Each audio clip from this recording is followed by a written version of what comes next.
Excited na kayo? Yes.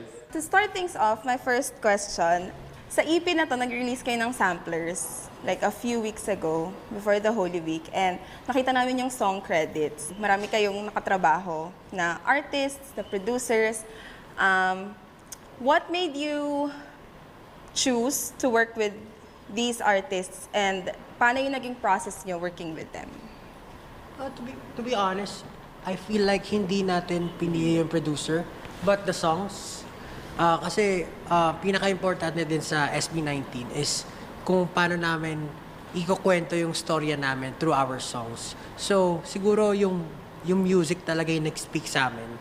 Meron mga kanta na narinig, nung narinig namin siya, outright, eto yung papasok natin sa album kasi it tells something about our story. So, gano'n namin siya pinili. Pero definitely, yung mga nakatrabaho namin dito sa album na to, sobrang gagaling na producers. They've worked with Josh in his album. Yung iba, talagang renowned artist producers din. So, grateful kami kasi napakadali nila katrabaho. Hi, example, si Josh, can you share stories about how you worked with your collaborators? Well, paano ba? Kasi iba-iba naman per artist, per case. So for me, sinend nila yung parang demo. Nagustuhan namin yung feel. Isa to sa mga unang napili namin na songs for our EP. Then, ayun, sinimulan ko nang gawin yung lyrics, sinimulan ko nang makipag-collaborate with them. Tinanong ko kung ano yung mga, parang batuhan lang kami. Ito yung mga aayusin ko, so consent with the main producer, syempre. Then afterwards, it was very smooth. Syempre, to be honest, mas naging mahirap sa akin itong siguro yung part na I'm trying to speak for the entire group or trying to write for the entire group rather than just myself. Kasi syempre, iniisip ko talaga kung ano yung gusto rin nilang sabihin, kung ano yung gustong part na parang para sa part na to, ano kaya yung bagay for this voice, yung mga ganon. So, iniisip ko siya. And, ayun, parang na-realize ko na, okay din pala yung ganitong workflow na parang iniisip mo agad kung ano yung part ni Justin, part ni Ken, part ni Stel, yung mga ganon na parang, okay, nag-enjoy ako ultimately, pero it was not as easy as how I did with my songs, gano'n. Last, si Ken, how about you?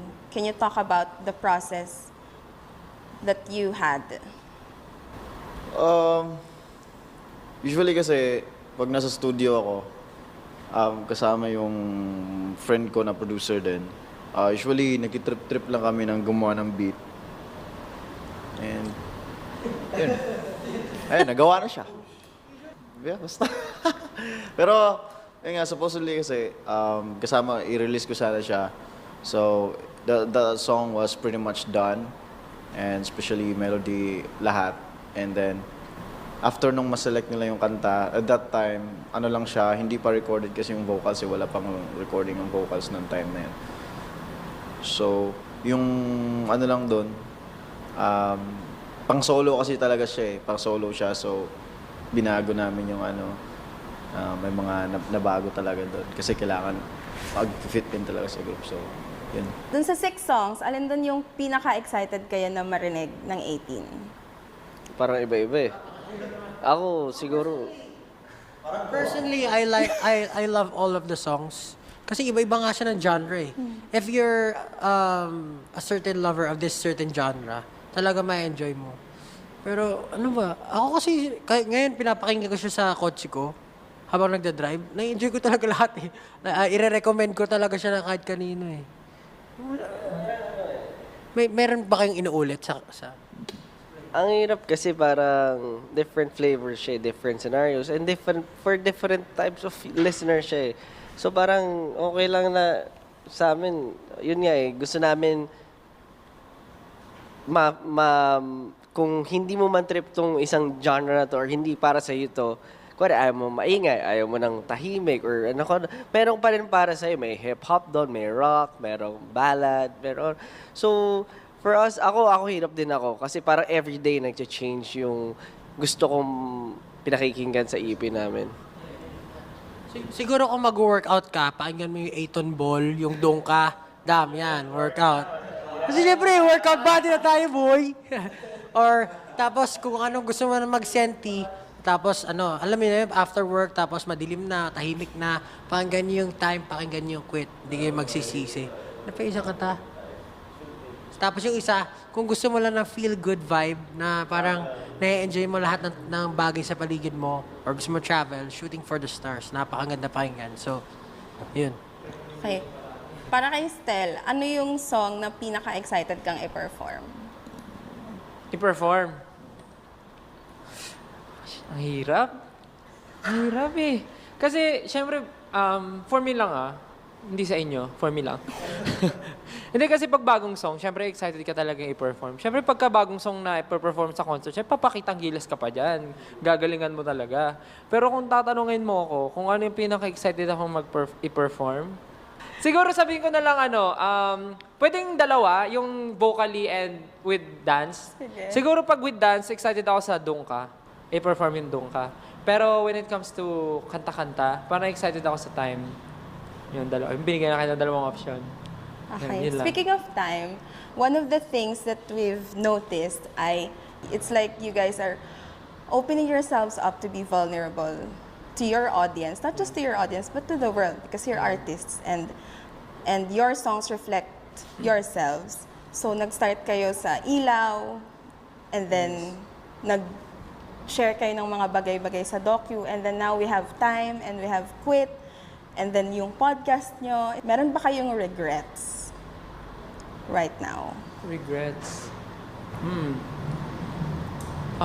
Yung regrets naman kasi feeling ko nakadepende yan sa kung ano yung ginawa mo or sa kung ano yung naging result ng ginawa mo. Kasi for me, wala akong, ngayong oras mismo na tinanong mo siya, wala akong maisip na somehow biggest regrets na nagawa ko. Kasi nga, tulad nga ng sinabi ko, na parang kung may babalikan man ako, at kung babalik man ako sa dati, may mga gusto akong baguhin, pero hindi lahat. Kasi feeling ko kaya ako naging ganito ngayon, based din sa mga ginawa ko noon. So kung babaguhin ko yon or may skip ako doon, baka wala ako ngayon dito. Baka napunta ako sa ibang path, baka iba yung buhay ko ngayon, baka hindi ako matinong tao, baka nagiba yung perspective ko sa life, sa tao, makitungo. So parang, kung may babalikan ako, may mga small things lang akong gustong baguhin. Siguro kung meron man, yun yung pagiging maagap pa sana. Sana mas inagahan ko maging matapang para sa sarili ko. Yun lang. Pero hindi ko siya masasabing regret. Wala. Regrets? Parang siguro meron, pero walang maisip right now na... Siguro yung mga embarrassing moments, yung Parang, yung mabigat na nag-change ng life mo. feeling ko meron, hindi lang siya maisip kasi in a way, baka na-translate mo na yung utak mo na hindi siya regret, Right, but right. learning, parang ganon. Kaya nakakalimutan na siya as regrets. Pero bakit ngayon nyo na-decide na maging ganyan ka vulnerable? For me, hindi ko alam kung ano. Pero it's the highest form of art. I feel like if di ka authentic, hindi ka true to yourself sa pinapakita mo, in terms of everything that you do. Kasi ako, personally, it's been hard for me to open up. Parang marami ako lagi naririnig kapag sinasabi ko yung damdamin ko or nag-open ako sa public. So, I really tried na, mas maging na lang, low. Parang wag na masyadong magsalita. Kasi very opinionated ako na tao. And in public, parang na-realize ko harsh pala syempre ang tao kapag hindi nila naiintindihan yung situation mo or hindi nila alam kung saan ka naman galing. And I feel like that's valid kasi nga, iba-iba nga ang tao. Mas parang doon ka lalawak. But parang kung itatago mo lang siya, syempre nandun naman yung pagbabago at nandun naman yung parang pagtatry mo na mag-adjust for everyone. Pero kung itatago mo lang din lagi yung vulnerability mo, parang